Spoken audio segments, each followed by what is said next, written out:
नमस्कार विद्यार्थियों, मैं डॉक्टर सुमन सिंह, सह आचार्य लोक प्रशासन, राजकीय महाविद्यालय सरदार शहर, आप सभी का इस ग्रुप में स्वागत करती हूँ।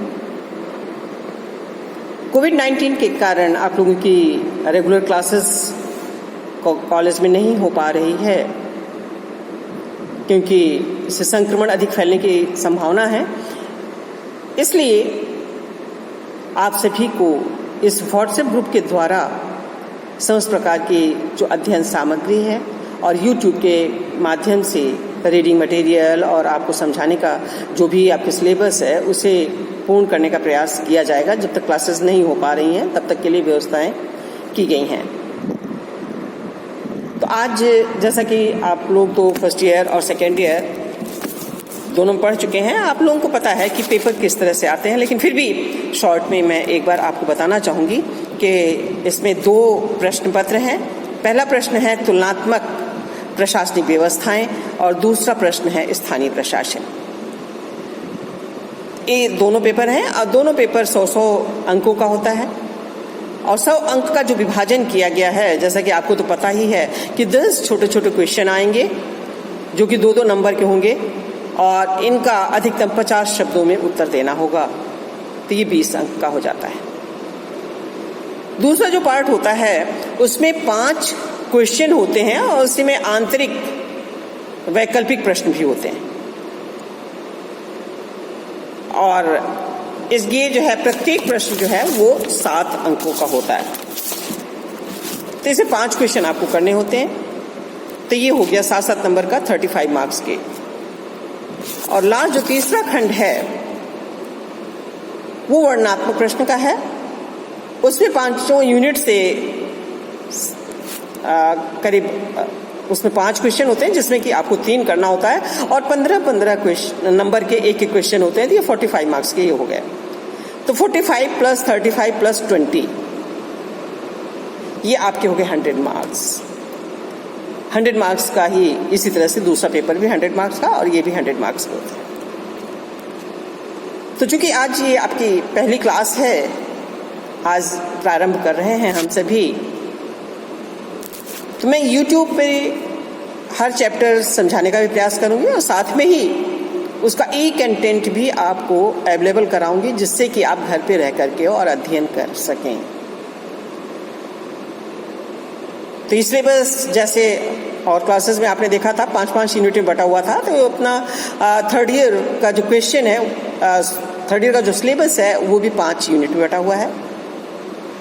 पहले यूनिट में, अब इसमें प्रत्येक यूनिट में आप क्या क्या पढ़ेंगे उसको संक्षिप्त में मैं आज आपको बता दे रही हूँ। इसमें फर्स्ट जो पेपर है तुलनात्मक प्रशासनिक व्यवस्थाएं, उसके फर्स्ट यूनिट में आप पढ़ेंगे तुलनात्मक प्रशासन की अवधारणा, प्रकृति, क्षेत्र व महत्व।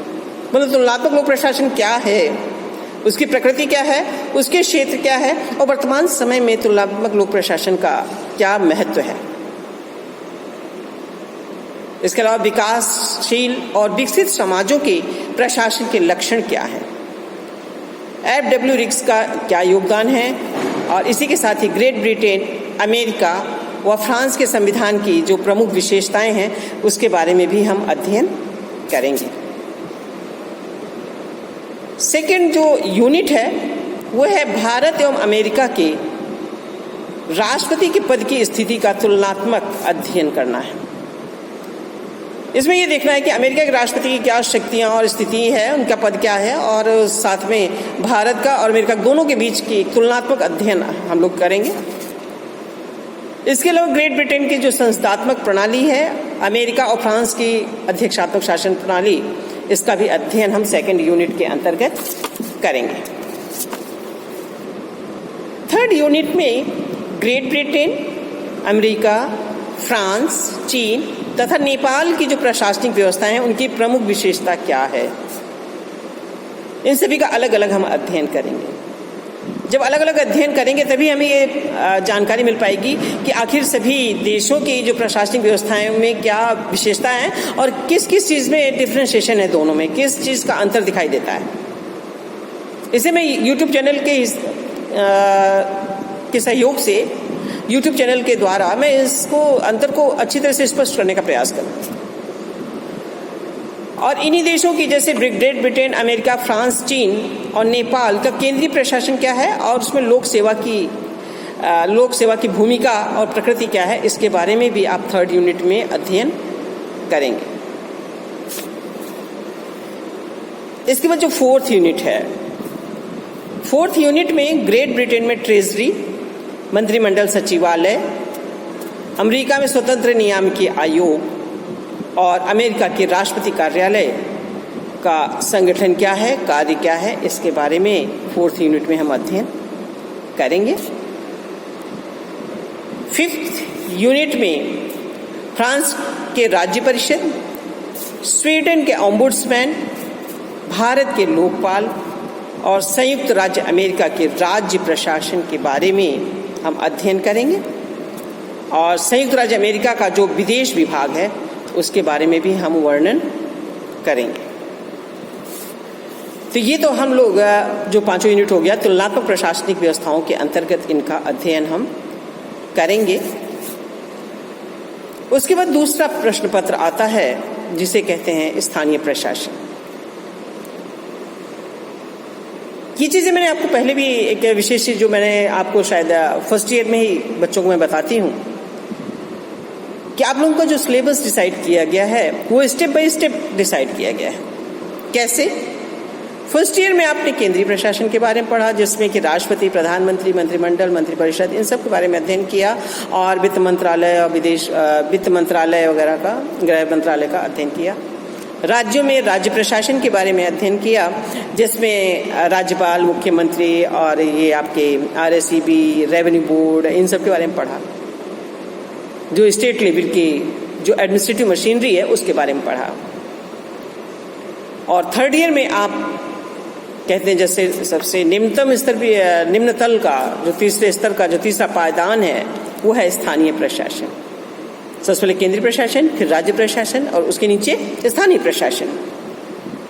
तो इस 3rd ईयर में आप स्थानीय प्रशासन के बारे में आप लोग पढ़ेंगे। इसके सिलेबस में क्या क्या आप पढ़ेंगे उसके बारे में मैं एक बार आपको बताना चाहूँगी, जिससे कि आपको ये पता रहे कि हमको आखिर पढ़ना क्या क्या है।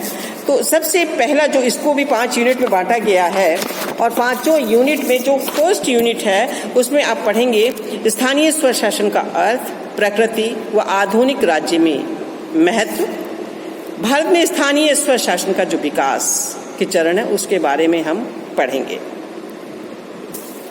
2nd यूनिट के अंतर्गत भारत में नगरीय स्थानीय स्वशासन की संगठनात्मक संरचना क्या है, 74वें संविधान संशोधन के अधिनियम के संदर्भ में, और विभिन्न प्रकार की नगरीय संस्थाओं का संगठन, कार्य, शक्तियां, भूमिका तथा महानगरों का स्थानीय प्रशासन, नगर निगम व उनकी स्वायत्तता व उत्तरदायित्व की समस्या के बारे में हम लोग पढ़ेंगे। अर्थात ये जो 2nd यूनिट है ये नगरीय शासन से संबंधित है, नगरीय स्थानीय स्वशासन से संबंधित है, क्योंकि स्थानीय स्वशासन को 2 भागों में बांटा है, नगरीय एवं ग्रामीण।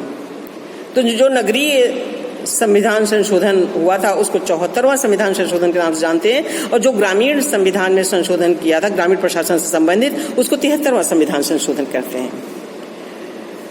तो जो दूसरा यूनिट है इसमें नगरीय प्रशासन से संबंधित अध्ययन करेंगे, और तीसरा जो यूनिट है उसमें हम ग्रामीण स्थानीय स्वशासन के बारे में अध्ययन करेंगे।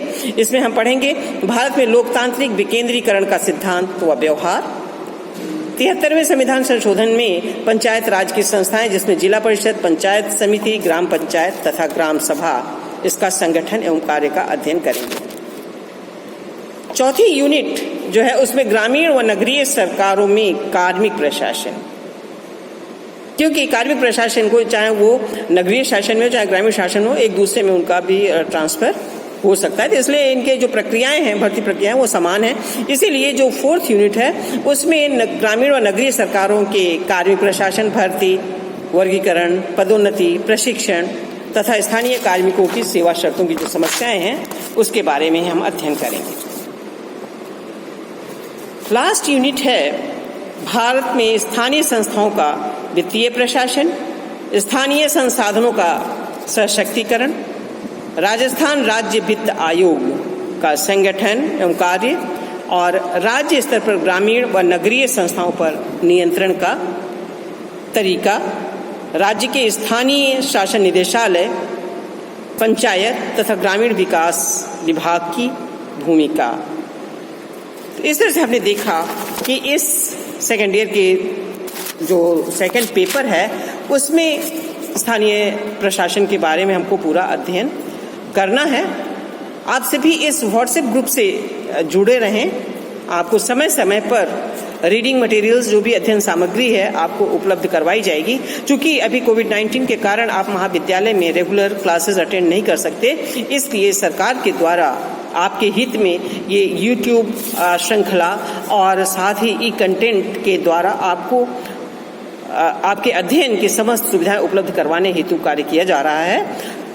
तो इस YouTube चैनल से आप लोग जुड़े रहें। यदि कुछ स्टूडेंट्स ऐसे हैं जो कि अपने जो दिए हुए हैं नंबर, उन्होंने मोबाइल नंबर दिए हुए हैं, अगर वो व्हाट्सएप ग्रुप में व्हाट्सएप नहीं चलता है उस पर, तो वो जिस नंबर पर वो अपना रीडिंग मटेरियल्स चाहते हैं वो नंबर मेरे नंबर पर मुझसे संपर्क करके मुझे बता सकते हैं, जिससे कि उनको भी वो सुविधाएं उपलब्ध हो सके, उनके नंबर को उस व्हाट्सएप ग्रुप में जोड़ा जा सके। इसके अलावा भी कुछ और बच्चे जो कि इस पेपर को पढ़ना चाहते हैं, भले ही वो प्रतियोगी परीक्षाओं से संबंधित हों, तो प्रतियोगी परीक्षाओं वाले छात्र भी अगर इस विषय को पढ़ना चाहते हैं तो वो अपना नंबर मुझ तक पहुंचाने का श्रम करें, जिससे कि उनके नंबर को भी मैं जोड़ सकूं और उनको ये सारी अध्ययन सामग्री समय समय पर उपलब्ध करवा सकूं। इसलिए अब मेरा यही अनुरोध है कि आप लोग बराबर इस ग्रुप से जुड़े रहें और इसमें भेजी गई समस्त अध्ययन सामग्रियों को देखते रहें, अध्ययन करते रहें, जिससे आपको किसी भी प्रकार की हानि ना हो, आप अपने पथ पर अग्रसर होते रहें। भले ही हम कॉलेज ना आ सकें, लेकिन आप अध्ययन सामग्री से लाभान्वित होते रहें। धन्यवाद।